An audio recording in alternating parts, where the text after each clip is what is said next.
ইবাদত কবুলের এক নাম্বার শর্ত হলো হালাল খাওয়া।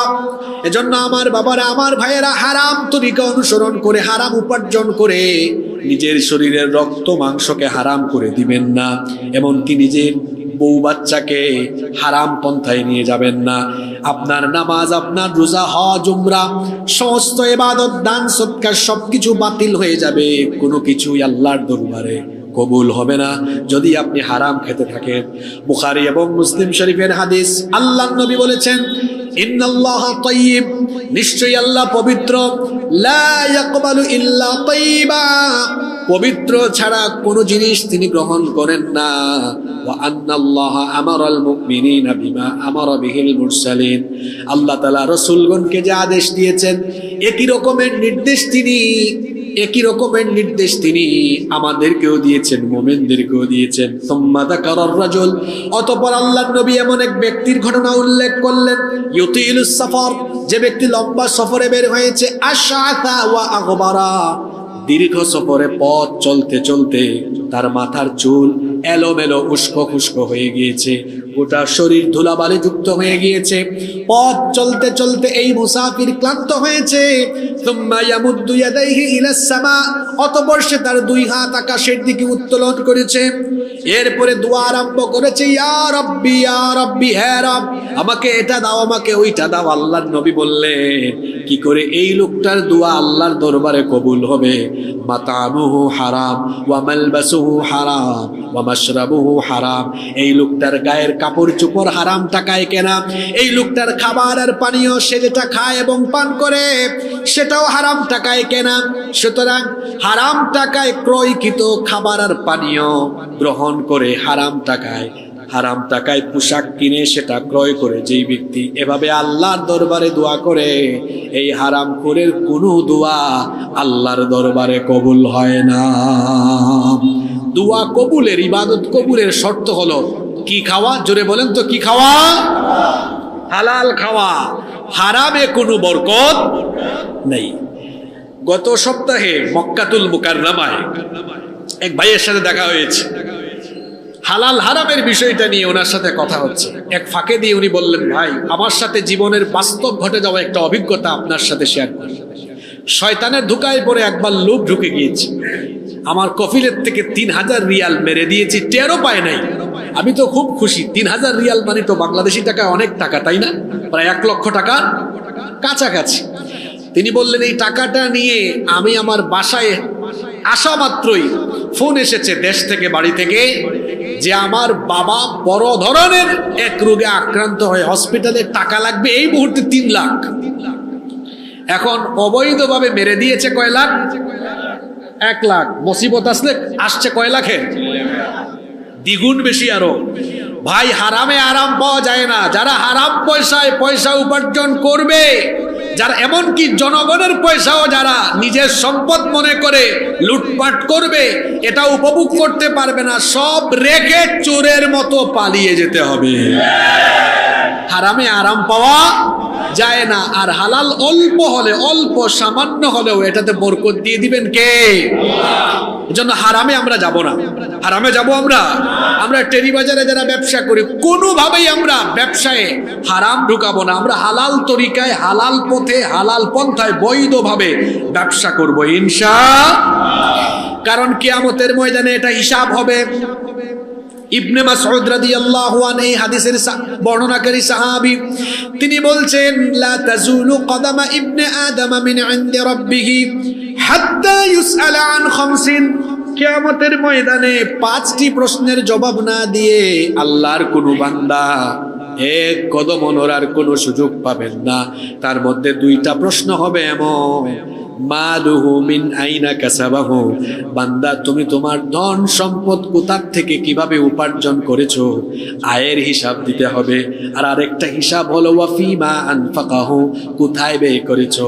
তার মানে হলো আমাদের জীবনের সম্পদের আয়ের হিসাব আর ব্যয়ের হিসাবও যার দরবারে পেশ করতে হবে তিনি কে? আপনার বসের কাছে, অথবা মাসে 6 মাসে একবার অডিট হবে। যদি বসের সামনে হিসাব দেওয়ার সময় আপনি এত সচেতন থাকেন, ভাই আল্লাহর কাছে আয়বের হিসাব দিতে হবে, এই হাদিসটা জেনে রাখেন। এই হাদিসটা জেনে আত্ম উপলব্ধি নিজের মধ্যে ডেভেলপ করে সচেতন হন, আয়বের খাতে যেন এক পয়সাও হারাম না ঢুকে প্রতিজ্ঞাবদ্ধ হয়ে যেতে হবে। পারবো তো আমরা ইনশাআল্লাহ? তাহলে আদর্শ ব্যবসায়ীর 1 নম্বর গুণ হলো হারাম পন্থায়, অবৈধ পন্থায় হারাম ব্যবসা করবে না, বরং হালাল ব্যবসা করবে, উপার্জন করবে হালাল। মনে থাকবে? আল্লাহ সবাইকে মনে রাখার তৌফিক দেন। নাম্বার 2, কষ্ট হচ্ছে আপনাদের?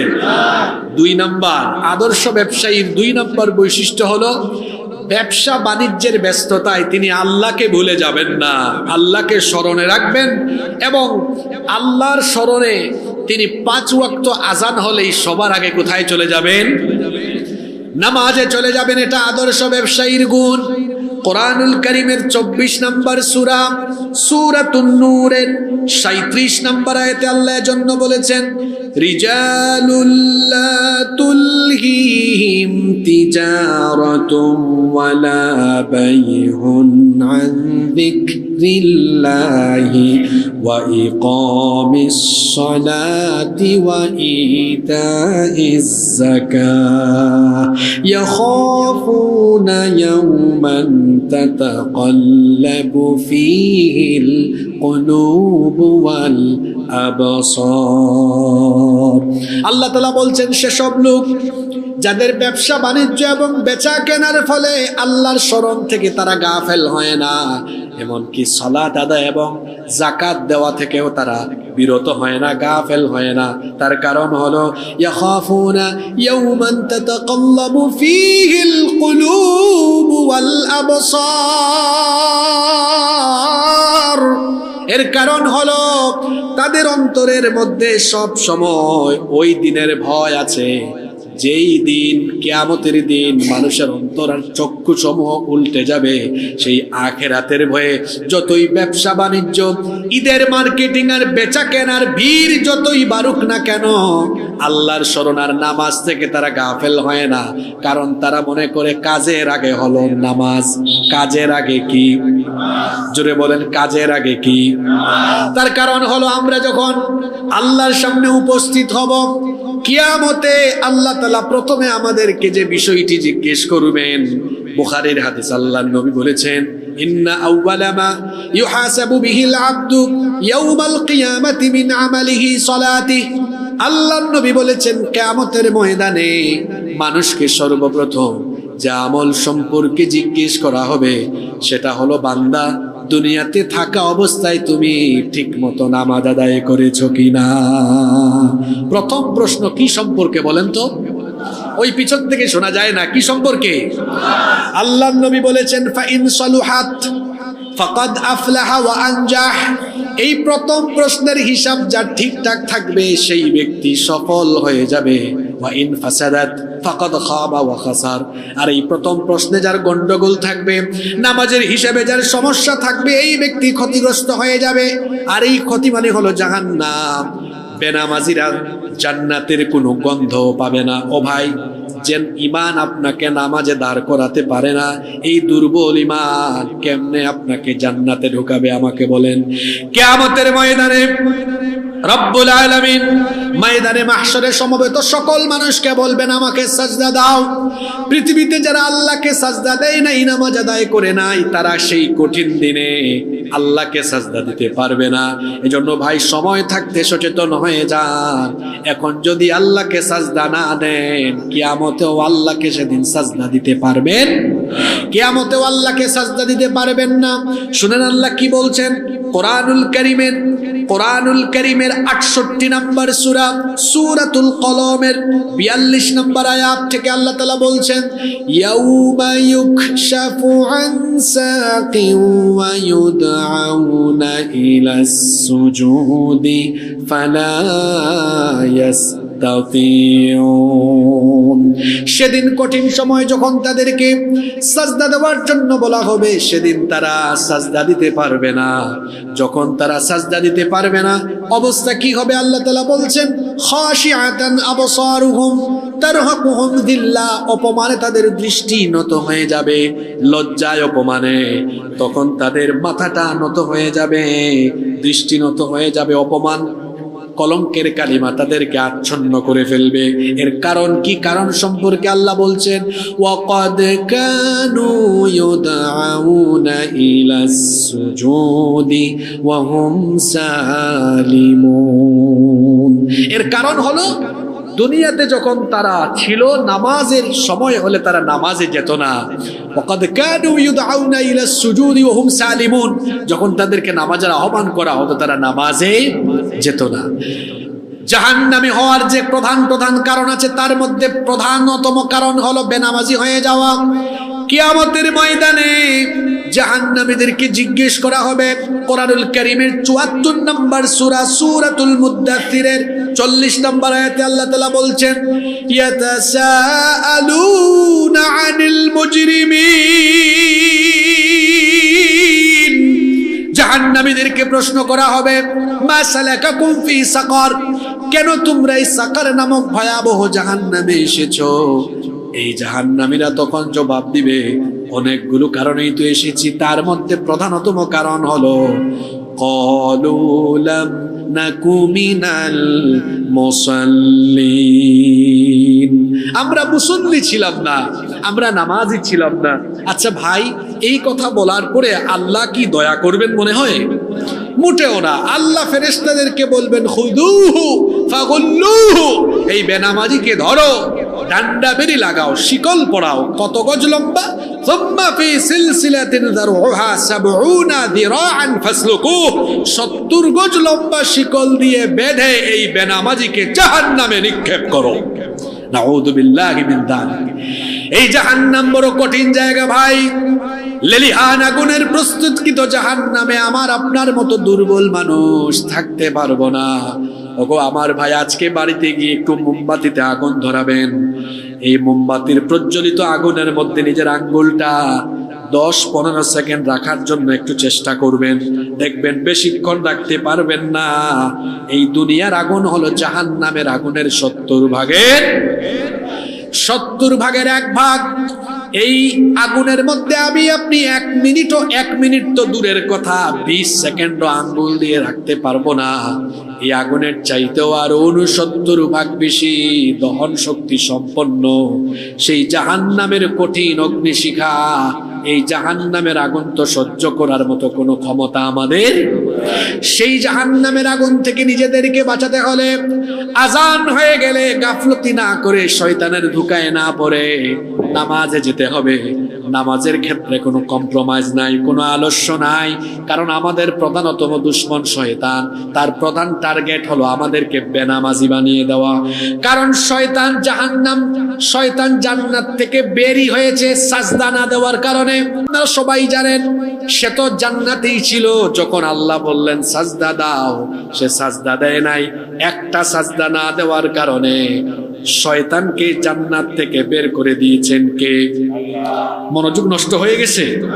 আচ্ছা বলেন তো দেখি, ইবলিসকে জান্নাত থেকে বের করে দেওয়া হয়েছে কয়টা সাজদা না দেওয়ার কারণে? জুড়ে বলেন কয়টা? এখন একটা সাজদা দিয়ে সে জান্নাত, একটা সাজদা না দিয়ে সে জান্নাত থেকে আউট হয়েছে। এখন বলেন তো দেখি, প্রতিদিন আমাদের জন্য অন্তত ফরজ সাজদার সংখ্যা কত? বলতে পারলেন না? কত? ৩৪। কতটা? অন্তত ফরজ নামাজ কত রাকাত? শুধু ফরজ কত রাকাত? ১৭ না? প্রতি রাকাতে সাজদা কয়টা? তো ১৭ দুগুণে কত? ৩৪টা সাজদা। এখন এক সাজদা না দিয়ে সে জান্নাত থেকে আউট হয়ে গিয়েছে, আর আপনি রেগুলার ৩৪টা সাজদা মিস করে জান্নাতের আশা করে বসে আছেন। মনে হয় জান্নাত আপনার নানা বাড়ি। তো একটা সাজদা দেয় নাই, তাকে জান্নাত থেকে বের করে দেওয়া হয়েছে, আর আপনি ৩৪টা সাজদা দেন না। এই ৩৪ বার সাজদা না দেওয়ার ফলে ৩৪ বার খুশি করলেন কাকে? জোরে বললেন কাকে? হাদিস শুনেন, শয়তান কোন সময় হাসে আর কোন সময় কাঁদে। আল্লাহর নবী বলেছেন, যখন কোন ব্যক্তি আল্লাহকে সাজদা দেয়, ইবলিস এই দৃশ্য দেখার পরে ইয়াতাজালা শাইতানু আনহু ফায়াবকি, ইবলিস ওই ব্যক্তির কাছ থেকে দূরে চলে যায়, আর দূর থেকে ওই নামাজির সাজদা দেখে ইবলিস কাঁদে। তার মানে যখন নামাজি ব্যক্তি আল্লাহকে সাজদা দেয়, ইবলিস কাঁদে, আর যখন শয়তানের ফাঁদে পড়ে বেনামাজি হয়, তখন ইবলিস হাসে। তাহলে কথা বুঝে থাকলে বলেন তো, আমরা নামাজে না গেলে ইবলিস হাসে না কাঁদে? জোরে বলেন, আমরা নামাজে না গেলে ইবলিস হাসে না কাঁদে? আর নামাজে গেলে ইবলিস কি করে? এখন আপনারা সিদ্ধান্ত নেন দেখি, প্রতিদিন 5 ওয়াক্ত নামাজের টাইমে আপনারা ইবলিসকে হাসাবেন না কাঁদাবেন? টেরিবাজারের ব্যবসায়ী ভাইয়েরা কি ইবলিসকে 5 বার হাসাবে না কাঁদাবে? 5 বার ইবলিসকে কাঁদাতে হলে আজান শোনা মাত্রই সালাতে দাঁড়িয়ে যেতে হবে। আর একাকী নামাজ আদায় করলে নামাজের হক আদায় হয় না, কারণ নামাজকে জামাতের সাথে ফরজ করা হয়েছে। নামাজ জামাতে আদায় করতে হবে, কারণ একাকী নামাজ আদায়ের চাইতে জামাতে নামাজ আদায়ে 27 গুণ সওয়াব বেশি। কত গুণ? 27 গুণ সওয়াব বেশি। তার মানে একটা নামাজ একবার পড়লে আপনি সওয়াব পাবেন 1 গুণ, অর্থাৎ ওই নামাজটা নিজে 27 বার পড়লে সওয়াব হবে, জামাতে দাঁড়ায় গেলে আপনি 27 গুণ সমান সওয়াব পাবেন। সুবহানাল্লাহ। আর একা একা নামাজ পড়লে দেখবেন তৃপ্তি পাওয়া যায় না, নামাজে গেলে আলাদা একটা অনুভূতি, জামাতের একটা অনুভূতি আছে, জামাতের আলাদা একটা ফিলিংস আছে। এই জন্য জামাত আমরা মিস করবো না। রাজি আছেন তো? কারণ এটা আদর্শ ব্যবসায়ীর গুণ। আমরা যতই ব্যবসা বাণিজ্য যা কিছুই করি না কেন, নামাজ থেকে আমরা গাফেল হব না, ওদের মতো যেন আমরা না হই। ওই যে আমার জাতীয় কবি কবিতা লিখেছেন, ঘুমাইয়া কাজা করেছ ফজর, তখনও জাগনি যখন জোহর, হেলায় খেলায় কেটেছে আসর, মাগরিবের ওই শুনিয়া যান, এখনো জামাতে হওরে শামিল, এখনো এর সাথে আছে স্থান, বাজিছে দামামা বাদরে আমামা, শির উঁচু করে মুসলমান, দাওয়াত এসেছে নয়া জামানান, ভাঙা কেল্লাইরে নিশান। ফজর যায় ঘুমে, ঘুমই ছাড়ে না। ও ভাই, এই যে ঘুমিয়ে থাকলেন, ফজরের নামাজটা কাজা করলেন, বলেন তো জুহরের আগে আপনার জানাজা রেডি হওয়ার সম্ভাবনা আছে না নাই? সুস্থ মানুষ মারা যায় হঠাৎ করে। এই তো গত 2-3 দিন আগে এক বড় ব্যবসায়ী ভাই, আমরা একসাথে রাতের খাবার খাচ্ছি, আমাকে বললেন, হুজুর আমার একজন ড্রাইভার ছিল, এই ড্রাইভার আপনাকেও নিয়ে চড়ছে, ঘুরাইছে, আপনি তাকে চিনেন? আমার এই ড্রাইভার কিছুদিন আগে মারা গিয়েছে। বললেন কিভাবে মারা গেল? আমার সাথেই ছিল। তিনি বললেন আমার সাথেই ছিল, আমাকে বলল যে বস আমি একটু ওই জায়গা থেকে আসতেছি, গাড়িটা নিয়ে গিয়েছে, 5 মিনিট পরে ফোন এসেছে, আপনার গাড়ি অ্যাক্সিডেন্ট হয়েছে, গাড়ি একদিকে আর লাশ আরেকদিকে। এরকম হয় কি হয় না বলেন? নামাজ কাজা করবেন না। জোহরের নামাজ কেমনে কাজা করেন? আসর মাগরিব এশা কাজা করে কেমনে ঘুমান? ফজরের আগে ভাই আপনার কফিন প্রস্তুত হয়ে যেতে, নামাজ আমরা কাজা করব না, কারণ এটা আদর্শ মুমিনের বৈশিষ্ট্য। নামাজ হলো মুমিনের সবচেয়ে বড় পরিচয়। যার মধ্যে নামাজ নাই তার মধ্যে ঈমানই। এজন্য আমরা নামাজ বাদ দিব না। রাজি আছেন ইনশাআল্লাহ? নাম্বার 3, আদর্শ ব্যবসায়ীর 3 নাম্বার বৈশিষ্ট্য হলো যে তিনি কখনোই তার ব্যবসায়িক কর্মকাণ্ড দ্বারা কোনো কাস্টমারের, কোনো ক্রেতার বা তার কোনো সহযোগী ভাই কারো কোনো ক্ষতি করবেন না। কারণ আল্লাহর নবী বলেছেন লা দারারা ওয়ালা দিরার, নিজেও ক্ষতিগ্রস্ত হওয়া যাবে না, কাউকে ক্ষতিগ্রস্ত করা যাবে না। অনেক ব্যবসায়ীরা আছে কিন্তু সিন্ডিকেট করে মানুষের ক্ষতি সাধন করে। আমি আপনাদের কথা বলছি না, দেখবেন মাঝে মাঝে মানুষের নিত্য প্রয়োজনীয় পণ্য তারা নিজেরা বৈঠক করে পণ্য গুদামজাত করে রেখে দেয়, মজুত করে রেখে দেয়, পণ্যের হাহাকার তৈরি হয়, তারপরে তারা সেই পণ্য গুদাম থেকে বের করে এরপরে পণ্যের দাম বাড়িয়ে দেয়। এইরকম ব্যবসায়ী আমার সোনার বাংলাদেশে নাই। জোরে বলেন আছে না নাই?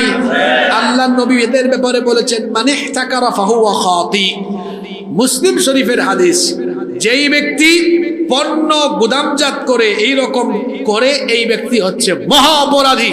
এদেরকে অপরাধী বলেছেন মুহাম্মাদুর রাসূলুল্লাহ সাল্লাল্লাহু আলাইহি ওয়াসাল্লাম। এজন্য ব্যবসায়িক কর্মকাণ্ড দ্বারা কখনোই মানুষকে ক্ষতিগ্রস্ত করা যাবে না। মনে রাখবেন, ব্যবসা হলো এক প্রকার সেবা।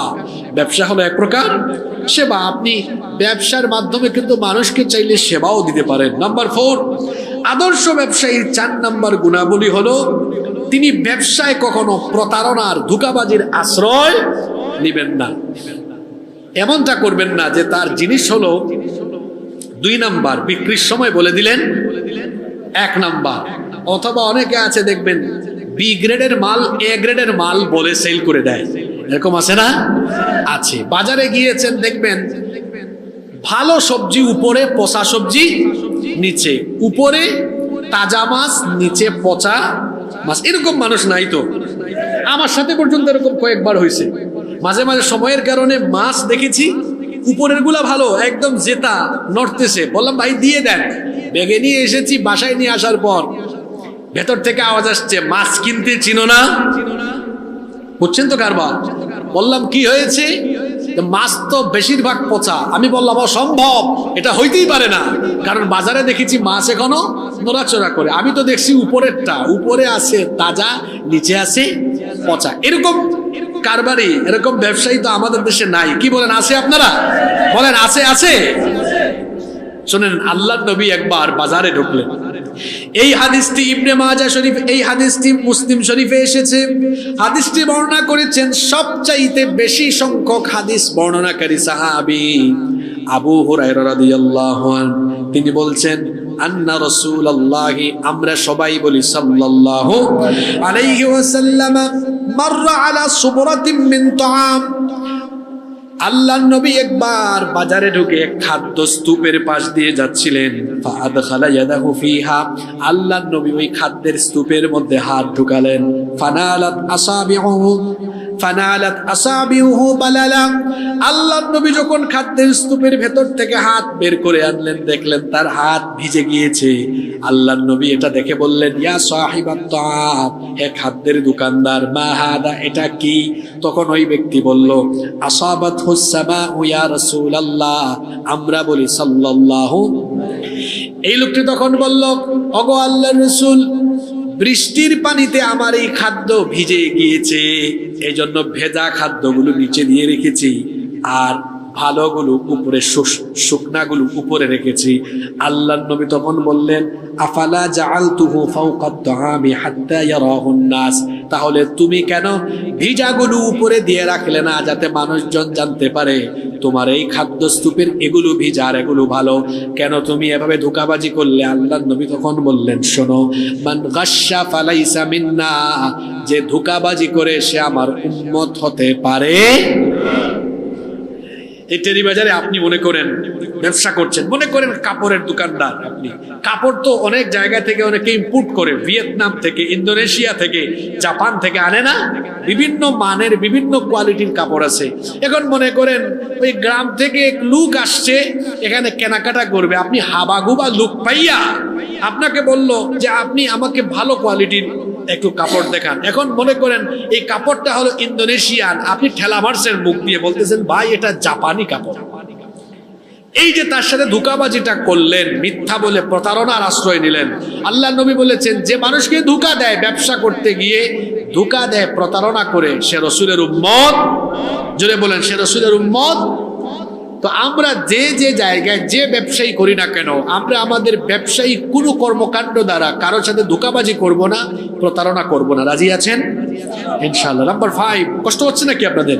কিন্তু আমরা শেষের দিকে চলে আসতেছি। নাম্বার 5, আদর্শ ব্যবসায়ীর 5 নাম্বার গুণাবলী হলো তিনি কখনোই ব্যবসা করতে গিয়ে একটা মিথ্যা কথা বলবেন।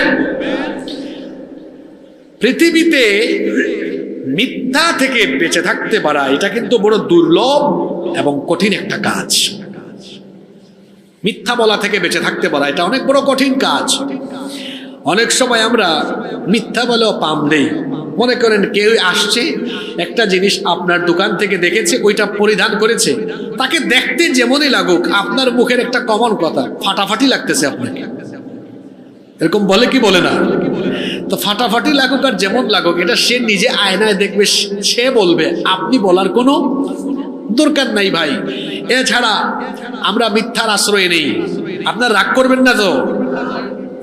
কয় ভাই আপনি আমার দোকানে আসছেন, আপনাকে কত মহব্বত করি, যান আপনাকে কিনা দামে দিয়ে দিলাম। আপনাকে কি দামে দিয়ে দিলাম? এই কথাটা আমাদেরকে অনেক সময় গেলে বলে কয় হুজুর আমরা তো আপনাদের ওয়াজ শুনে মহব্বত করি। আমি বলি ভাই মহব্বতের জায়গায়, আর ব্যবসা। আপনি আমাকে মহব্বত করেন, ভালো কথা, আমার জন্য দোয়া করবেন, কিন্তু আমি আসছি, আমার সাথে আপনি ব্যবসা করেন, আপনি লাভেই পণ্য বিক্রি করেন, এখানে মহব্বতের দরকার নাই। মহব্বত করতে যাইয়া মাঝে মাঝে এমন মহব্বত করে মিথ্যা বলে ফেলে, কয় হুজুর আপনারা কিনা দামে দিয়ে দিয়েছি। এখন কথাটা যদি মিথ্যা হয়, যদি কেনা দামে আপনি না দেন, এই যে মিথ্যার আশ্রয় নিলেন, এর ফলে কি হতে পারে শোনেন। আল্লাহর নবীর হাদিস, আল্লাহর নবী বলেছেন মিথ্যা বলে যারা পণ্য বিক্রি করে, হয়তো তার বাহ্যিক দৃষ্টিকোণ থেকে মনে হবে বেশি সেল হচ্ছে, কিন্তু তার বরকত এর পরিমাণ কমে যাবে। কেমন? বরকতের মালিক কে? বরকতের মালিক আল্লাহ। বরকত হবে না? বলবেন হুজুর এটা আবার কেমন কথা, আমার বিক্রি বেশি হবে, লাভ বেশি হবে, তো বেশি লাভ মানে পকেটে বেশি টাকা, তো বেশি টাকা মানে তো বরকত। ভাই বেশি টাকা থাকলেই বরকত হয় না।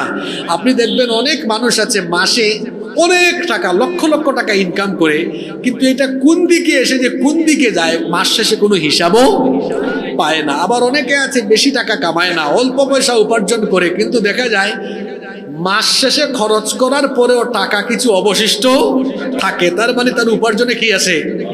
বরকত আছে। বরকত এটা মূলত আসে কার তরফ থেকে? এজন্য খবরদার ভাই, ব্যবসা করতে গিয়ে মিথ্যা বলবেন না। হ্যাঁ, অনেকে বলে ভাই কেনা দামে দিয়ে দিচ্ছি। বাটপারি কেন করেন আপনি?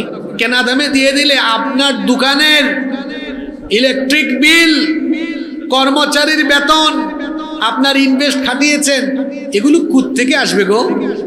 হ্যাঁ, আপনি এভাবে বলেন আমি আপনাকে মহব্বত করি, মহব্বতের জায়গা থেকে অন্যজনের কাছে একটু বেশি লাভ করি, আপনার থেকে একটু, এটা সুন্দর কথা, অন্যজনের থেকে একটু বেশি লাভ করি, আপনার থেকে একটু কম করবো। এই মিথ্যাটা কেন বলেন যে কেনা দামে দিয়ে দিচ্ছি? আবার অনেক সময় বিক্রি করার সময় বলে ভাই 1 নাম্বার জিনিস দিয়েছে 2 নাম্বার। মনে করেন টাইলসের দোকানে গিয়েছে, এখন আপনারা জানেন টাইলস এ ক্যাটাগরিরও আছে, বি ক্যাটাগরিরও আছে। এখন বি ক্যাটাগরির টাইলস দিয়ে বলতেছে ভাই এ ক্যাটাগরি দিয়েছি। ব্যবসা হালাল, মিথ্যা বলে এখন উপার্জন বানিয়েছে কি? খবরদার। ব্যবসায়িক সেক্টরে, এখানে টেরিবাজারে আমি মাঝে মাঝে আসি, বছরে কমপক্ষে 5-6 বার আসা হয়। এখানে অনেক দোকানপাট আছে, আমি দেখেছি। আমরা যে যে সেক্টরে ব্যবসা বাণিজ্য করি, আমরা যেন মিথ্যা বলে আমাদের উপার্জনে হারাম না ঢুকাই। পারবো না ইনশাল্লাহ? কারণ এটা আদর্শ ব্যবসায়ীর গুণ নয়। আদর্শ ব্যবসায়ী সত্যবাদী হবেন। মনে রাখবেন আজকের এই হাদিসটা আপনাকে সারা জীবন মোটিভেটেড করবে। এই হাদিসটা আমি আজকে যখন পড়ছিলাম, নতুন করে আমি নিজেও উজ্জীবিত হয়েছি। কত চমৎকার কথা! আল্লাহর নবী বলেছেন আরবাউন ইযা কুন্না ফিকা ফালা আলাইকা মা ফাতাকা মিনাদ দুনিয়া। আল্লাহর নবী বলেছেন যদি 4টা জিনিস তোমার মধ্যে থাকে, তাহলে মনে রাখবে দুনিয়ার সবকিছু তোমার থেকে চলে গেলেও তুমি ক্ষতিগ্রস্ত হবে না। 4টা জিনিস থাকলেই তুমি লাভবান হবে। সুবহানাল্লাহ। জোরে বলেন তো কয়টা জিনিস থাকলে লাভবান হওয়া যায়? আল্লাহর নবী বলেছেন দুনিয়ার কোনো কিছুই যদি না থাকে, কথাটা বুঝেন, দুনিয়ার কোনো কিছুই যদি না থাকে, কিন্তু যদি এই 4টা জিনিস থাকে, তাহলে মনে করবে দুনিয়ার সকল কিছুই তোমার সাথে আছে। সুবহানাল্লাহ। সেই 4টা জিনিস কি? আল্লাহর নবী বললেন 1 নাম্বার হিফযু আমানাহ, আমানতের সংরক্ষণ করা, কখনোই কারো সাথে খেয়ানত না করা, আমানত রক্ষা করা। 2 নাম্বার ওয়াসিদকু হাদিসিন, সত্য কথা বলা, কখনো মিথ্যা না বলা। 3 নাম্বার ওয়া হুসনু খালিকাতিন, এবং সচ্চরিত্রবান হওয়া। 4 নাম্বার ওয়া হাক্কাতুন ফি তুমাতিহি, আর 4 নাম্বার হলো খাবার দাবারের ব্যাপারে সচেতন থাকা, সেখানেও যেন কোনো হারাম না ঢুকে। এই যে 4টা কোয়ালিটি, তার মধ্যে একটা কোয়ালিটি হলো সব সময় সত্য কথা বলা। তার মানে সত্যবাদী যারা, মিথ্যা থেকে যারা বেঁচে থাকবে, তার কোনো কিছু না থাকলেও সত্যবাদীদের সাথে যিনি আছেন তিনি কে? আচ্ছা, আল্লাহ যার সাথে থাকবেন তার কোনো অভাব আছে? তার রিজিকেরও টেনশন হবে না। রিজিকের টেনশন কখনো মুমিন করে না। অনেক মানুষ আছে রিজিকের টেনশনে শুকায়া যায়, টেনশনে তার অবস্থা খারাপ। আমি আজকে অনুরোধ করে গেলাম, জীবনে কোনোদিন রিজিকের টেনশন করবেন না, কারণ না খাইয়া দেখবেন কোনো মানুষই মরে না, বরং খাইয়া দাইয়া মানুষ মরে। কথা বুঝতেছেন?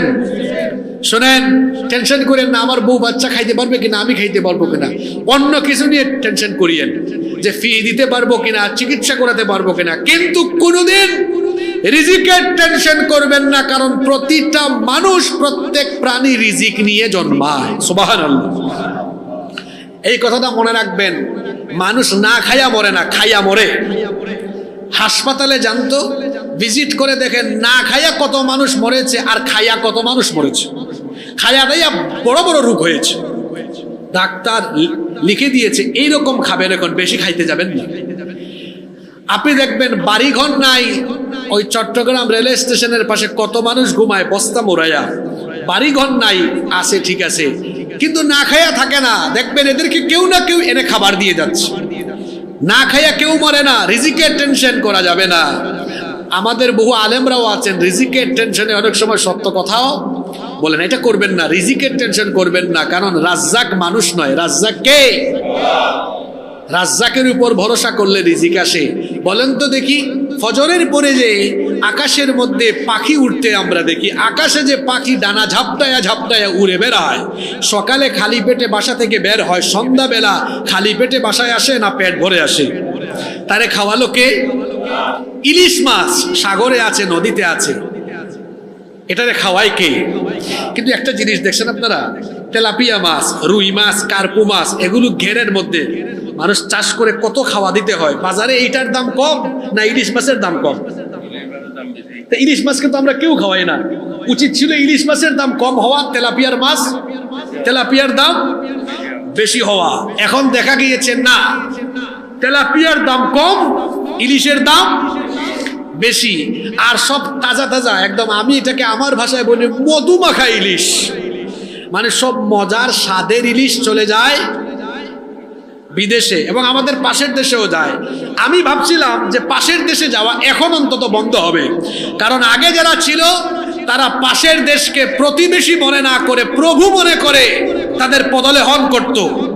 আমি ভেবেছিলাম বর্তমানে যারা আছেন তারা হয়তো মাথা উঁচু করে দাঁড়াবেন, কিন্তু তারাও আগের মতো ইলিশ বন্টন করে যে চরিত্র প্রদর্শন করেছেন, সত্যি আমরা আরো লজ্জিত হয়েছি।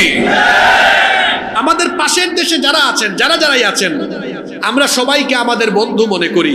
বন্ধুর মতো আচরণ করলে আমরাও তাদের সাথে সুসম্পর্ক রাখবো।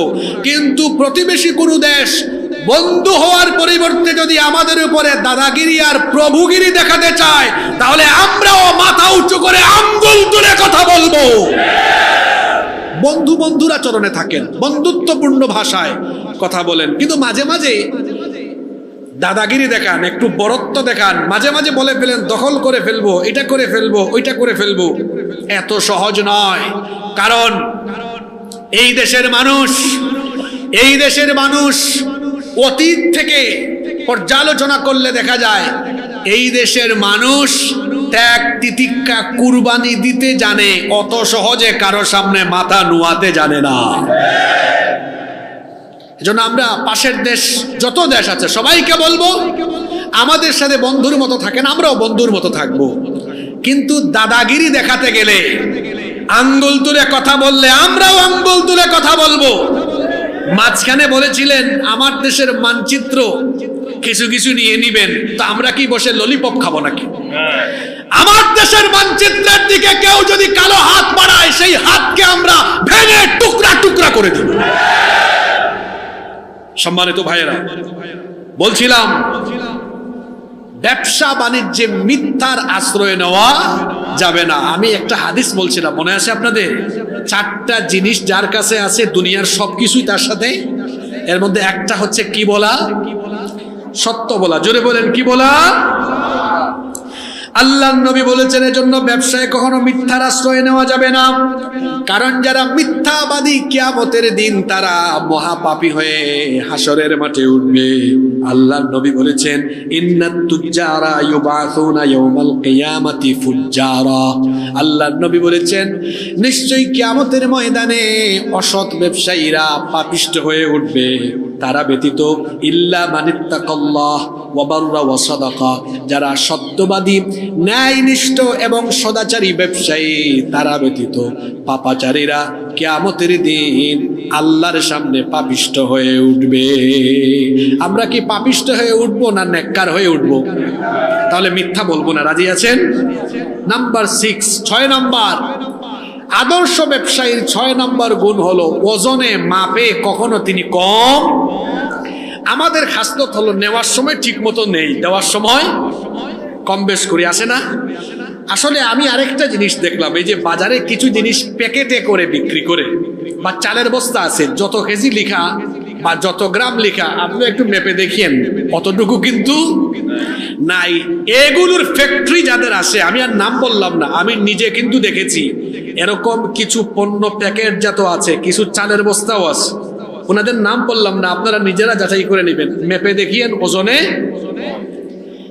যারা এইসব ফ্যাক্টরি বা এইসব কারখানার মালিক, কিয়ামতে আপনাদের খবর আছে। কারণ ওজনে কম দেওয়ার ফলে তো এক নবীর উম্মত, ওই যে শুআইব আলাইহিস সালামের উম্মতের কাহিনী পড়ে দেখবেন কোরআন শরীফে এসেছে, এরা ধ্বংস হয়েছে। আল্লাহ তাআলা সূরা মুতাফফিফিনেও সতর্ক করেছেন। সূরা মুতাফফিফিনের প্রথম আয়াত থেকে আল্লাহ বলেছেন, ওয়াইলুল লিল মুতাফফিফিনা আল্লাযীনা ইযা ইকতালু আলান নাসি يستوفون وإذا كالوهم أو وزنوهم يخسرون। কোরআনুল কারীমের 83 নম্বর সূরা সূরাতুল মুতাফফিফিনের প্রথম আয়াত থেকে আল্লাহ বলছেন, যারা ওজনে কম দেয় তাদের জন্য ধ্বংস। এরা নিজেরা নেওয়ার সময় পরিপূর্ণভাবে মেপে নেয়, দেওয়ার সময় কম করে দেয়। এরকম করা যাবে না। আল্লাহ তাআলা বলেছেন সূরা রহমানের 9 নম্বর আয়াত, ওয়া আকিমুল ওয়াজনা বিল কিসতি ওয়া লা তুখসিরুল মিজান। আর তোমরা ন্যায়নিষ্ঠভাবে ওজন করো, ওজনে কম দিও না। আবার বুখারী শরীফের হাদিস, আল্লাহর নবী বলেছেন, লা ইউমিনু আহাদুকুম হাত্তা ইউহিব্বা লিআখিহি মা ইউহিব্বু লিনাফসি। তোমাদের কেউ ততক্ষণ পর্যন্ত মুমিন হতে পারবে না যতক্ষণ না সে তার নিজের জন্য যা পছন্দ করে অন্যের জন্য তা পছন্দ করতে হবে। আচ্ছা বলেন তো, কেউ যদি আপনাকে ওজনে কম দেয়, এটা কি আপনার ভালো লাগবে নাকি? তা আপনি যে আরেকজনকে কম দেন সেটা কেন ভালো লাগে? আল্লাহ তাআলা আরো বলেছেন কোরআনুল কারীমের 17 নম্বর সূরা সূরাতুল ইসরা এর 35 নম্বর আয়াত, ওয়া আউফুল কাইলা ইযা কিলতুম ওয়াজিনু বিল কিসতাসিল মুস্তাকিম যালিকা খায়রুন ওয়া আহসানু তা'ওয়িলা। আল্লাহ তাআলা বলছেন, আর মাপকে পরিপূর্ণ করো, যখন ওজন করো তখন দাড়ি পাল্লার ভিত্তিতে সঠিক ওজন করো, এটাই উত্তম এবং পরিণামে অত্যন্ত সুন্দরতম। সঠিকভাবে ওজন করতে, সঠিকভাবে মাপ দিতে যিনি আদেশ করেছেন, জোরে বলেন তিনি কে? তাহলে আদর্শ ব্যবসায়ী ওজনে কোনো সময় কম দিবে না, একেবারে সঠিকভাবে মেপে দিবে। আমরা ওজনে ঠিকঠাক মতো মেপে দিব, পারবো তো ইনশাআল্লাহ? নাম্বার 7, আদর্শ ব্যবসায়ীর 7 নম্বর গুণাবলী হলো বেচা কেনার সময় মিথ্যা কসম করবে না। এমনিতেই বেশি বেশি কসম করতে, শপথ করতে নিষেধ করা হয়েছে। এখানে আরেকটা কথা বলি, শপথ হতে হয় আল্লাহর নামে। শপথ হয় কার নামে? আল্লাহর নবী বলেছেন, মান হালাফা বিগাইরিল্লাহি ফাকাদ আশরাকা। যে ব্যক্তি আল্লাহ ছাড়া গায়রুল্লাহর নামে, আল্লাহ ব্যতীত অন্য কারো নামে শপথ করে সে আল্লাহর সাথে শিরক করে। এই বিষয়টি সতর্কতার জন্য বললাম। আমাদের মধ্যে অনেকে আছে কসম করার সময় বলে, আমার আব্বার কসম, আমার বাবার কসম, মায়ের কসম, দাদার কসম, দাদির কসম, আমার বউয়ের কসম। আবার হাজবেন্ডকে বলে তোমার সন্তানের কসম, কাবা শরীফের কসম, কুরআন শরীফের কসম, মসজিদের কসম, রসুলের কসম। মনে রাখবেন, একমাত্র আল্লাহর কসম, মানে আল্লাহর নামে কসম ছাড়া অন্য যে কোনো নামে বা যে কোনো বস্তুর নামে কসম করা হলো শিরক। কসম করা কি? আল্লাহ ছাড়া অন্য কারো নামে কসম করা কি? আর বেশি বেশি শপথ করা যাবে না, অতিরিক্ত শপথ করা ভালো না। আবার শপথ করলে দরকার পড়লে আল্লাহর নামে করবেন, তবে ব্যবসা বাণিজ্যে কখনোই মিথ্যা শপথের যাবে না, নিষেধ করেছেন আল্লাহর নবী, নিষেধ করেছেন। মুসলিম শরীফের হাদিস, আল্লাহর নবী বলেছেন ইয়াকুম ওয়া কাসরাতাল হালফি ফিল বাই'i ফাইন্নাহু ইউনাফিকু সুম্মা ইয়ামহাক। আল্লাহর নবী বলেছেন ব্যবসা বাণিজ্যে অধিক সংখ্যক মিথ্যা শপথ করা থেকে তোমরা বেঁচে থাকো, কারণ এর মাধ্যমে বেচা কেনা বাড়ে কিন্তু বরকত কমে। বেচা কেনা বাড়ে কিন্তু কি কমে? কসম করে, আল্লাহর কসম ভাই এই জিনিসটা ভালো, আল্লাহর কসম ভাই কিনা দামে দিয়েছি, আল্লাহর কসম ভাই জিনিসটা বানিয়েছে, আল্লাহর কসম ভাই, এটা এক ক্যাটাগরি। এই যে কসম করে মিথ্যা বলে মিথ্যা শপথ করে পণ্য বিক্রি করে ফেললো, হালাল ব্যবসায়ী উপার্জনকে বানিয়ে ফেললো কি ভয়ঙ্কর একটা হাদিস আমার মনে পড়ে গেল। আল্লাহর নবী বলেছেন সালাসাতুল লা ইউকাল্লিমুহুমুল্লাহু ইয়াউমাল কিয়ামাহ, তিন ব্যক্তির সাথে কিয়ামতের দিন আল্লাহ তাআলা কথা বলবেন না। ওয়ালা ইয়ানদুরু ইলাইহিম, এমন কি আল্লাহ তাদের দিকে তাকাবেন না। ওয়ালা ইউযাক্কিহিম, এমন কি আল্লাহ তাদেরকে পবিত্র করবেন না। খেয়াল করে কথাটা শুনেন, আল্লাহর নবী বলেছেন তিন ব্যক্তির সাথে কিয়ামতের দিন আল্লাহ কথা বলবেন না, তাদের দিকে আল্লাহ তাকাবেন না, এমন কি তাদেরকে আল্লাহ পবিত্র করবেন না। ওয়ালাহুম আযাবুন আলীম, এমন কি তাদেরকে কঠিন যন্ত্রণাদায়ক শাস্তি দেওয়া হবে। জিজ্ঞেস করা হলো, ওগো আল্লাহর নবী এই সকল লোক কারা? আল্লাহর নবী বললেন এক নাম্বার হচ্ছে আল মুসবিল, এক নাম্বার হচ্ছে সেই ব্যক্তি যে ব্যক্তি টাকনুর নিচে কাপড় পরিধান করে। আচ্ছা বলেন তো, টাকনুর নিচে কাপড় পরিধান করে এমন মানুষ আমার বাংলাদেশে আছে না নাই? মুসলমানের সন্তান কিন্তু টাকনুর নিচে কাপড় পরিধান করে, আবার বলে এটা নাকি ফ্যাশন। টাকনুর নিচে কাপড় পরিধান করা ফ্যাশন নয়। টাকনুর নিচে কাপড় পরিধান যে ব্যক্তি করবে, কিয়ামতের দিন আল্লাহ তার সাথে কথা বলবেন না, আল্লাহ তাকে পবিত্র করবেন না, আল্লাহ তাকে জান্নাতেও ঢুকাবেন না, আল্লাহ তাকে শাস্তি দিবেন। টাকনুর নিচে এই জন্য কাপড় পরিধান করা যাবে। এরপরে আরেক ব্যক্তি আল মান্নান আল্লাযী লা ইউতি শাইআন ইল্লা মান্নাহু, ওই ব্যক্তি যে ব্যক্তি উপকার করে দান করে খুঁটা দেয়। দেখবেন দান করে খুঁটা দেয় এমন মানুষ আমার সমাজে আছে না নাই? আর তিন নাম্বার ব্যক্তি হলো আল্লাহর নবী বলেছেন ওয়াল মুনাফিকু সিলআতাহু বিল হালিফিল ফাজির, ওই ব্যবসায়ী যে ব্যবসা করার সময় মিথ্যা কসম করে পণ্য বিক্রি করে, ওই ব্যবসায়ীর সাথেও কিয়ামতের দিন আল্লাহ কথা বলবেন না, তার দিকে রহমতের নজরে তাকাবেন না, তাকে পবিত্র করবেন না, এবং ওই ব্যবসায়ীকে জাহান্নামের আগুনে যিনি শাস্তি দিবেন তিনি কে? মিথ্যা শপথ করব আমরা? রাজি আছেন ইনশাআল্লাহ? ৮ নাম্বার, ব্যবসায় কখনো সুদের টাকা খাটানো যাবে না। অনেকে আছে ব্যবসা করার জন্য সুদের টাকা নেয়, এরকম মানুষ নাই তো? এই গত কয়েক মাস আগে আমি একবার গ্রামে এরকম একজনকে পাইছি, কয় হুজুর দোয়া কইরেন, বহু কষ্টে সুদে টাকা নিয়ে ব্যবসা শুরু করছে। ব্যবসা শুরু করছে কিসে টাকা নিয়ে? কিস্তিতে সুদে নিয়েছে। এখন বলেন তো আল্লাহ সুদকে বানিয়েছেন কি আর ব্যবসাকে? এখন হালাল জিনিস শুরু করছে, পুঁজি খাটাইছে কি, হালাল না হারাম? রব্বুল আলামিন কোরআনুল কারীমের ২ নম্বর সূরা সূরাতুল বাকারা এর ২৭৫ নম্বর আয়াতে বললেন আল্লাযীনা ইয়াকুলুনার রিবা লা ইয়াকুমুনা ইল্লা কামা ইয়াকুমুল্লাযী ইয়াতাখাব্বাতুহুশ শাইতানু মিনাল মাস ذلك بأنهم قالوا إنما البيع مثل الربا وأحل الله البيع وحرم الربا। আল্লাহ তাআলা বলছেন নিশ্চয়ই যারা সুদ খায়, সুদ গ্রহণ করে, এরা কিয়ামতের দিন সেইভাবে কবর থেকে উঠবে। শয়তান যেভাবে কাউকে শয়তান স্পর্শ করে যেভাবে কাউকে পাগল বানিয়ে দেয়, উন্মাদ বানিয়ে দেয়, সেইভাবে এদেরকে কবর থেকে উঠাবেন কে? এর কারণ হলো এরা বলে ইন্নামাল বাইউ মিসলুর রিবা, নিশ্চয়ই সুদ হলো ব্যবসার মতোই। আর আল্লাহ বলছেন না, সুদ ব্যবসার মতো নয়, বরং আহাল্লাল্লাহুল বাইআ ওয়া হাররামার রিবা, আল্লাহ ব্যবসাকে হালাল করেছেন আর সুদকে তিনি হারাম করে দিয়েছেন।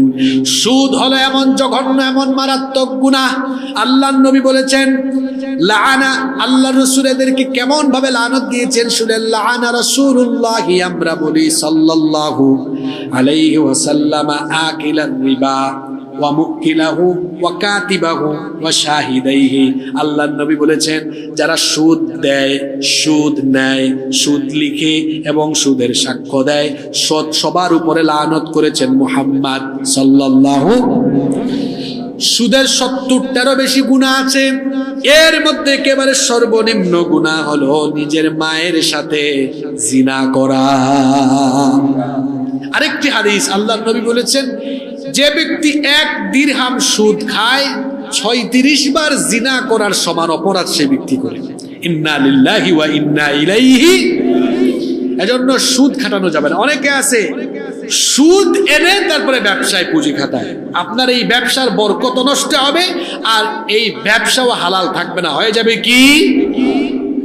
নাম্বার 9 নম্বর আদর্শ ব্যবসায়ীর 9 নম্বর গুণাবলী হলো তিনি কখনো ব্যবসায় তার কোনো পণ্যে ভেজাল মিশ্রণ করবেন না। খাদ্যে ভেজাল দেয়, এরকম ভেজাল কারবারি তো আমার বাংলাদেশে নাই। আর ভেজাল খাইতে খাইতে আমরা এমন হয়েছি, এখন ভালো জিনিস খাইলেও আমাদের পেট হজম করতে পারে না। সব জিনিসে ভেজাল আর ভেজাল, এত ফরমালিন, এত ভেজাল দেয়। হ্যাঁ, মাঝে মাঝে দেখা যায় কিছু গাছে আপেল থাকতে থাকতে আপেল পচে যায়, কিন্তু আমাদের আপেলে এত ফরমালিন দিয়েছে এটা টেবিলের উপরে আর ফ্রিজে থাকতে থাকতেও পচে না। এরকম আছে না নাই? খাদ্যে যারা ভেজাল দেয়, আল্লাহর নবী বলেছেন এরা আমার উম্মত। খবরদার, খাদ্যের ব্যবসা যারা করেন কোনো পণ্যে ভেজাল দেওয়া যাবে না। 10 নম্বর আদর্শ ব্যবসায়ীর 10 নম্বর গুণাবলী হলো তার ব্যবসায়িক পণ্যের যাকাতের ক্ষেত্রে তিনি কোনোদিন কোনো সময় গরিমসি করবেন না। আমার ভাইয়েরা, ব্যবসায়িক পণ্যেও কিন্তু যাকাত আছে। যদি সেটা নিসাব টাচ করে ফেলে তাহলে আপনার এই ব্যবসায়িক সম্পদের হিসাবও, যাকাতের হিসাবটা একদম ঠিকঠাক মতো করে যাকাত দিতে হবে। আর আমাদের দেশে যাকাত ব্যবস্থাপনা এটা যদি ঠিকঠাক মতো কার্যকর করা যেত তাহলে আমাদের এই সোনার বাংলাদেশকে সত্যিকারের সোনার বাংলাদেশ বানানো যেত। দেখুন, শেষ দিকে এসে কথাগুলো খেয়াল করে শুনুন, মনোযোগ আছে আপনাদের। এখন কিছু জনগুরুত্বপূর্ণ কথা বলবো। জনগুরুত্বপূর্ণ কিসের কথা বলছিলাম? যাকাতের কথা। যাকাত কিসের কথা বলছি? আমাদের দেশে মানুষ মানুষকে ভালো নসিহত করলে কি বলে জানেন? বাইরে নামাজ রোজা ঠিক মতো কর, আমরা বলি না? কিন্তু আপনারা জানলে অবাক হবেন যে কোরআনে কারিমের কোথাও নামাজের সাথে রোজার কথা বলা হয় নাই, বরং যেখানেই নামাজের কথা সেখানেই বলেন কিসের কথা? যাকাতের কথা। দেখবেন যেখানেই নামাজ যাকাত সেখানে। হ্যাঁ, ওয়া আকিমুস সালাতা ওয়া আতুজ যাকাতা। আল্লাহ কেন নামাজের সাথে যাকাতের কথা বললেন? কারণ নামাজ দিয়ে চরিত্র সংশোধন হয়, আর যাকাত দিয়ে একটা সমাজ আর জাতি দারিদ্রতা থেকে একেবারে বের হয়ে আসতে পারে। যাকাত এর ফর্মুলা দেওয়া হয়েছে দারিদ্রতা বিমোচনের জন্য, কিন্তু আশ্চর্যজনক আজকেই যাকাতকে মানুষ তামাশা বানিয়ে ফেলেছে। সেটা কিরকম? বাজারের মধ্যে কিছু দোকান থাকে, সাইনবোর্ড লেখা, এই দোকানে যাকাতের শাড়ি লুঙ্গি পাওয়া যায়। তার মানে বাজারের সবচেয়ে খারাপ শাড়ি আর লুঙ্গিটাই দোকানে আছে। তারপরে এটা কিনলো, কেনার পরে নোটিশ করলো অমুক সাহেবের বাড়িতে যাকাতের শাড়ি লুঙ্গি দেওয়া হবে, মানুষ সেখানে যায়। ফুকাহাবিদগণ বলেছেন যাকাতের নামে যারা শাড়ি লুঙ্গি বিতরণ করে এদের যাকাত আদায়ী হয়, কারণ যাকাত তো শাড়ি আর লুঙ্গি দিতে বলা হয় নাই। যাকাতের খাত কয়টা? 8টা। যাকাতের খাত কয়টা? এই 8 খাতে যাকাত দিতে হবে। আর উদ্দেশ্য থাকবে যাদেরকে যাকাত দিব এরা যেন আগামী বছর আর যাকাত না খায়। এরা এই গরিব গরিব থাকবে না, এরা কি হয়ে যাবে? স্বাবলম্বী। ধনী তো হইতে পারবে না, স্বাবলম্বী হয়ে যাবে, সচ্ছল হবে, মানে চলতে পারবে, খাইতে পারবে, এরকম হয়ে যাবে। এবার আমার কথা শোনেন তো, আমরা কি যাকাত ওইভাবে আমাদের দেশে কার্যকর করতে পেরেছি? আসেন আমি একটা উদাহরণ দেই। এটা তো ইসলামী সরকারের দায়িত্ব যাকাতকে রাষ্ট্রীয়ভাবে উত্তোলন করে রাষ্ট্রীয়ভাবে বন্টন করা, কিন্তু আমাদের দেশে তো ইসলামী সরকার নাই। আল্লাহ যেন ওইরকম পরিস্থিতি করে দেন, বলেন আমিন। আপনারা এরকম চান কি চান না? নাকি এটা রাজনৈতিক কথা? না, এটা রাজনৈতিক কথা না, কারণ আমাদের নবী রাষ্ট্র চালিয়েছেন কত বছর? বলেন না, কত বছর বলেন আপনারা? আপনারা যদি কোনো সময় দাওয়াতি কাজ করতে গিয়ে কোথাও আক্রমণের শিকার হন, কেউ যদি বলে ভাই আপনি ভালোই কথা বলছিলেন, এখন রাজনীতির কথা বলবেন কেন, তাকে ধমকাইয়া জবাব দিয়েন না, তখন হাসি মুখে জবাব দিয়েন, ভাই আমি তো খারাপ কিছু বলি নাই, আমার নবী তো 10 বছর রাষ্ট্র পরিচালনা করেছেন, সুতরাং নবী যে তরিকায় রাষ্ট্র পরিচালনা করেছেন ওই তরিকায় রাষ্ট্র পরিচালনা করার কথা বলা যদি অপরাধ হয়, এই অপরাধে অপরাধী হতে আমি একবার না বারবার বারবার রাজি আছি। নবীজি কি 10 বছর রাষ্ট্র পরিচালনা করেন নাই? বলেন আপনারা, আরো জোরে বলেন, করেন নাই?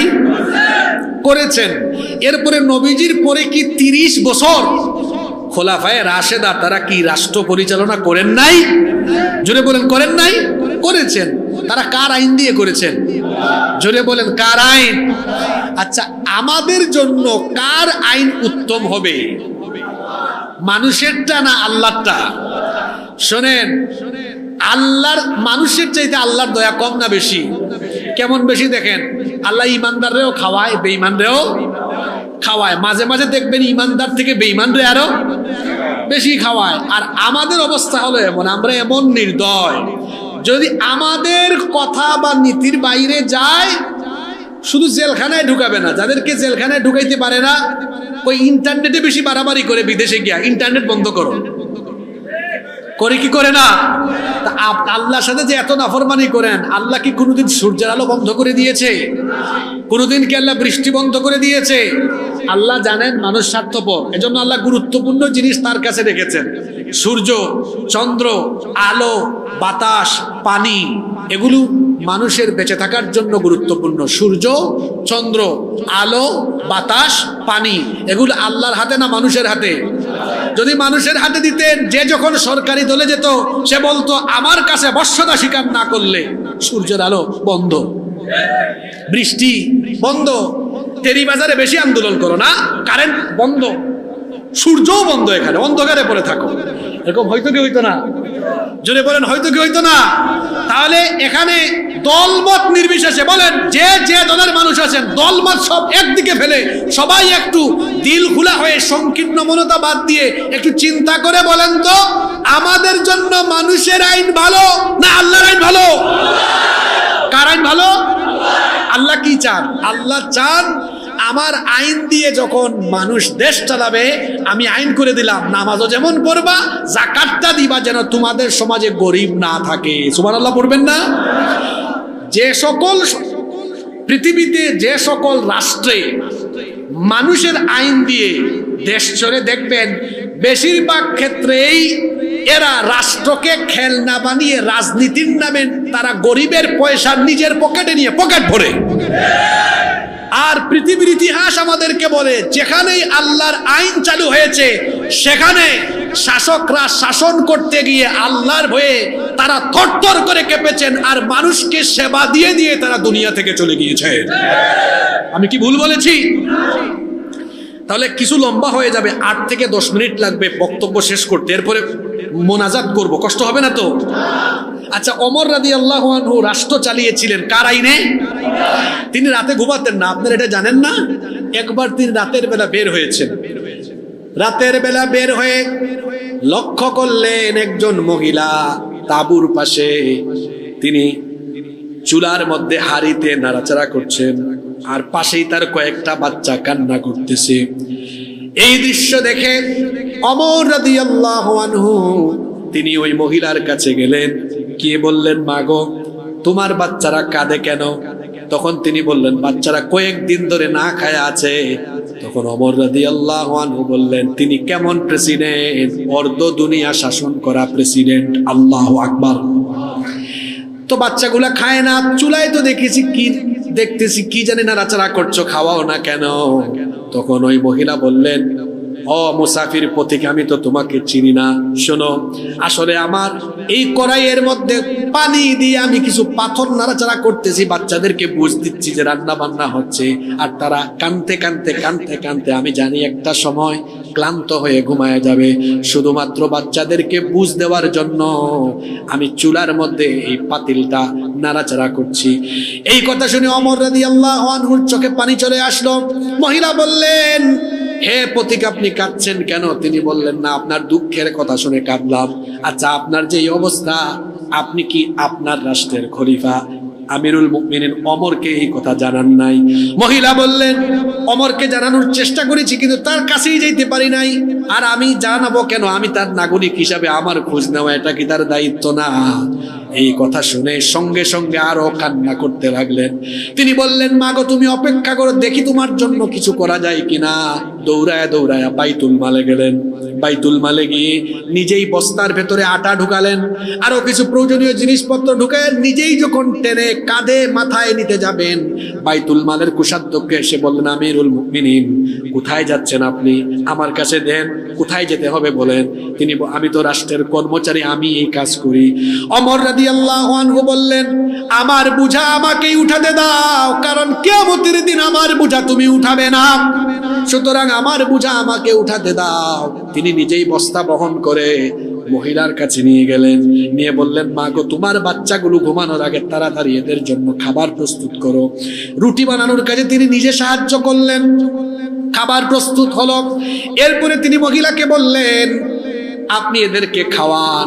মহিলা তখন বলল, আরে পথিক, আমি তোমাকে চিনি না, আমাদের রাষ্ট্রের খলিফা ওমর না হয়ে তুমি যদি হতো, আমাদের জন্য, গরিব মানুষের জন্য আরো বেশি কল্যাণ হয়ে যেত। ওমর রাদিয়াল্লাহু আনহু মুচকি হাসলেন আর বললেন, ঠিক আছে, আগামীকাল খলিফার দরবারে তুমি যাবে, তোমার জন্য আরো কিছু করা যায় কিনা আমি দেখব। মহিলা বলল, কি করে যাব? ওখানে তো ভিড় বেশি। তিনি বললেন, তুমি যাইও, যাওয়ার পরে ব্যবস্থা করা যাবে। মহিলা যখন গেলেন, যাওয়ার পরে দেখলেন খলিফার আসনে যিনি বসে আছেন তিনি আর কেউ নন, গত রাত যিনি আটার বস্তা মাথায় নিয়ে এসেছেন তিনি ওই ব্যক্তি। মহিলা থর থর করে ভয়ে খাচ্ছেন। তিনি সঙ্গে সঙ্গে বললেন, আমিরুল মুমিনিন, দয়া করে আমাকে মাফ করে দেন। ওমর রাদিয়াল্লাহু আনহু বললেন, উল্টা করে ক্ষমা চাইও না, বরং আমি তোমার কাছে ক্ষমা চাচ্ছি, আমাকে তুমি মাফ করে দাও। আল্লাহু আকবার। তিনি বললেন, আমার কাছে ক্ষমা চাইও না, আমি তোমার কাছে ক্ষমা চাচ্ছি, সময় মতো তোমার দুয়ারে খাবার পৌঁছাতে পারি নাই, এজন্য কিয়ামতের দিন ওমরকে আসামি করে দিও না, আমাকে মাফ করে দাও। এ বলেন তো দেখি, যে শাসন আমলের কথা বলছি, ওই শাসন আমলে চলছে আল্লাহর আইন না মানুষের আইন? তো আল্লাহর আইনে দেখা যায়, আল্লাহর আইনে দেখা যায় আটার বস্তা শাসক কাঁধে নিয়ে তারপরে জনগণের দুয়ারে যায়। আমি কারণ নাম বললাম না, শুধু নমুনা বললাম। যে সকল দেশে মানুষের আইন চলে, দেখবেন গরিবের আটার বস্তা চোর বাটপারেরা ঘর থেকে নিয়ে নিজের ঘরে ঢুকায়া রেখেছে। এজন্য দলমত কিচ্ছু বুঝি না, দলমত নির্বিশেষে আমরা সবাই চাই কার আইন? 71 থেকে নিয়ে আজকে 2025, 54 বছরে সব কিছু দেখেছি আমরা, অনেকের শাসন দেখেছি আমরা, অনেকের অনেক কথা শুনেছি, সবকিছু আমরা দেখে ফেলেছি। একবার বাংলাদেশের মানুষ কোরআনের শাসন দেখতে চায়। আমরা দেখতে চাই কি চাই না? একজন গরিব থাকবে না।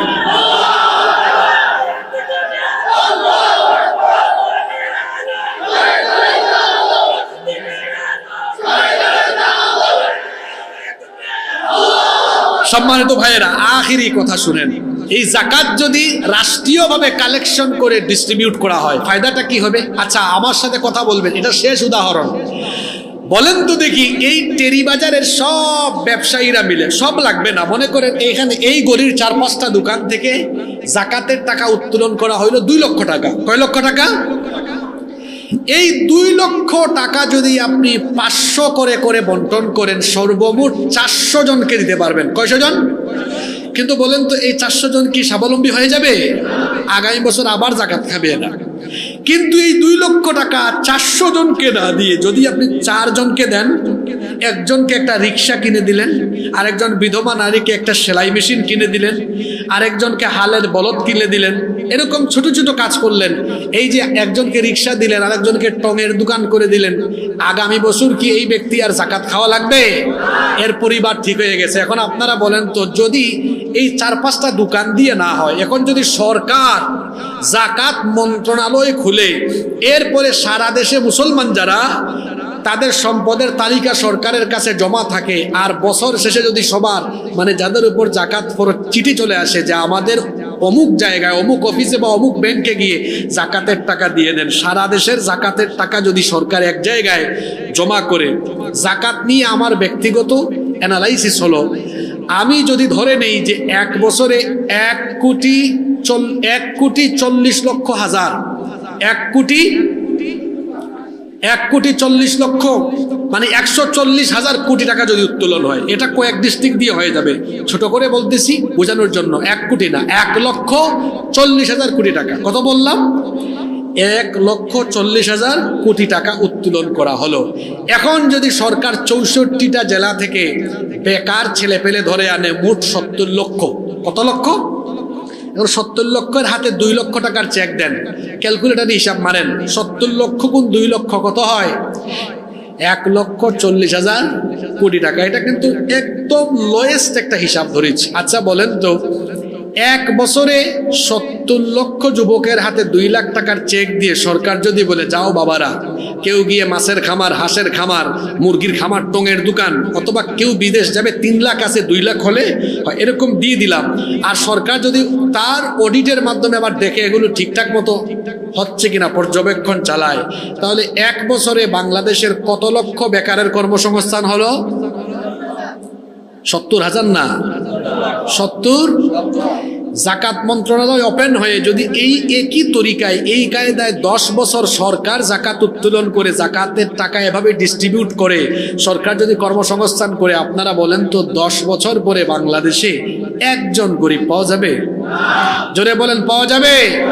এই দেশে বহু বক্তৃতা শুনে ফেলেছি আমরা ক্ষমতায় গেলে ক্ষুধামুক্ত, দারিদ্রতামুক্ত বাংলাদেশ গড়ব, এগুলো আপনাদের মুখের কথা। এরপরে দেখা যায় ক্ষমতায় গিয়ে ক্ষুধামুক্ত বাংলাদেশ না, ক্ষুধামুক্ত পেট গড়েন, দেখা যায় মানুষের ক্ষুধা আর কি মিটাবেন, নিজেদের ক্ষুধাই আপনারা মিটাইতে পারেন না।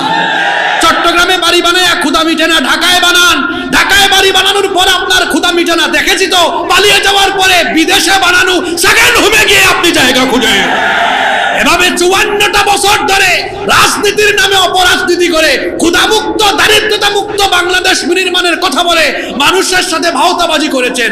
আমরা বলতে চাই, যদি এই দেশকে আল কোরআনের আইন, আল্লাহর আইন দিয়ে পরিচালনা করা হয়, সত্যি সত্যি 10 বছর পরে বাংলাদেশে একজন বেকারও থাকবে না। এজন্য আমরা কার আইন চাই? জোরে বলেন, কার আইন চাই? কার আইন চাই? আমি কি কোনো দলের পক্ষে কথা বললাম? কারো পক্ষে, কোনো দলের কোনো নেতার পক্ষে কথা বললাম? আমি আল্লাহর পক্ষে বলেছি, রাসূলের পক্ষে বলেছি। এখন যদি কোনো দলের সংবিধানে, তার গঠনতন্ত্রে আল্লাহ রাসূলের রাজনীতি না থাকে, আমি মুসলমান হিসাবে ওই রাজনীতি করে আমার জন্য হারাম, হারাম, হারাম। কোরআন আছে যেখানে, হাদিস আছে যেখানে, আমরা আছি। কোরআন হাদিস যেখানে, আমরা আছি। যেই দলে ইসলাম থাকে না, কোরআন থাকে না, রাসূলের আদর্শ থাকে না, ওই দলের আদর্শ কোনো মুসলমানের আদর্শ হতে পারে না। এজন্য আমরা সবাই আল্লাহর কোরআনের শাসন আর রাসূলের তরিকায় আমরা আমাদের সমাজকে গঠন করতে চাই কি চাই না? কিছু মানুষ এই তরিকায় বিপত্তি হবে। কারা হবে? আপনারা দেখবেন আল্লাহ আর দুর্নীতি করা, লুটপাট করা, যাদের জীবনে সততা নাই, স্বচ্ছতা নাই, আমানতদারিতা নাই, সততা, স্বচ্ছতা, জবাবদিহিতা, আমানতদারিতার গুণ একমাত্র আল্লাহ রাসূলের আদর্শের ভেতরে রয়েছে। এজন্য আমরা একটি ক্ষুধামুক্ত, দারিদ্র্যমুক্ত বাংলাদেশ বিনির্মাণের জন্য আল্লাহর আইন আর রাসূলের আদর্শের বাস্তবায়ন। কারা কারা চান না হাত তুলেন তো? কারা কারা চান একটু আল্লাহকে দেখান।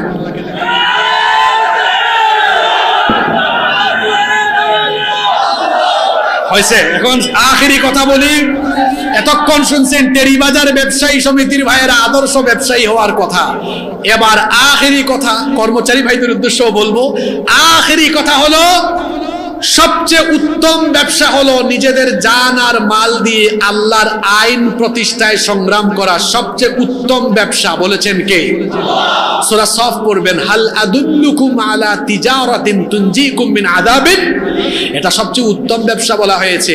ওয়া মিনান নাসি মান ইয়াশরি নাফসাহু ইবতিগা মারদাতিল্লাহ, মানুষের মধ্যে কিছু লোক আছে যারা আল্লাহর সন্তুষ্টির জন্য নিজের জীবনকে আল্লাহর কাছে বিক্রি করে দেয়, সুবহানাল্লাহ।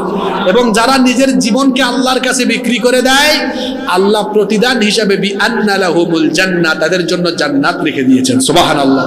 আমাদের সভাপতি সাহেব বলেছেন শুধু ব্যবসায়ী না, কর্মচারীর উদ্দেশ্য কয়েকটা কথা বলা দরকার। আমিও মনে করি আমাদের কর্মচারী ভাই যারা আছেন তাদের উদ্দেশ্যে কিছু কথা বলা দরকার। আমি আপনাদের উদ্দেশ্যে কয়েকটা কথা বলতে চাই। সেটা হচ্ছে, ভাই আপনি যেই জব করেন, চাকরিটা করেন, এটা হালাল, কিন্তু আপনি যখন গাফলতি করবেন তখন আপনার এই উপার্জিত বেতনের মধ্যে হারাম ঢুকে গেল। আপনি ডিউটি পালন করেন না, ধোঁকাবাজি করেন, গাফলতি করেন, কিংবা যে কোনো কায়দায় যদি আপনি এখানে কোনো প্রতারণা করেন, তাহলে কিন্তু আপনি আল্লাহর কাছে ধরা খেয়ে যাবেন। এজন্য আমরা যে যে জায়গায় দায়িত্ব পালন করি, জব করি, আমানতদারিতার সাথে, দায়িত্বশীলতার সাথে আমরা কাজ করব। রাজি আছেন সবাই?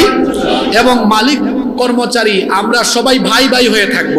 আমরা কেউ কারো ক্ষতি করব না। আন্তরিক সম্পর্ক, হৃদ্যতার বন্ধনে আমরা একত্রিত থাকবো। রাজি আছেন সবাই?